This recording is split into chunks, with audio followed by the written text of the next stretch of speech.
tamba batu gadang di muka halaman ado bincuran.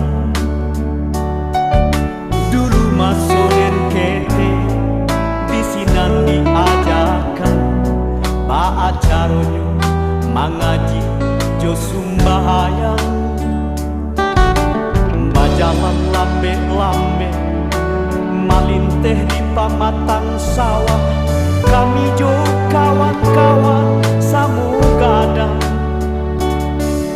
Ustad nan jo ustazah mananti jo hati lapang, kami pun dibimbing jo kasih sayang.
Sampai juru baraja saja ketik sampai tu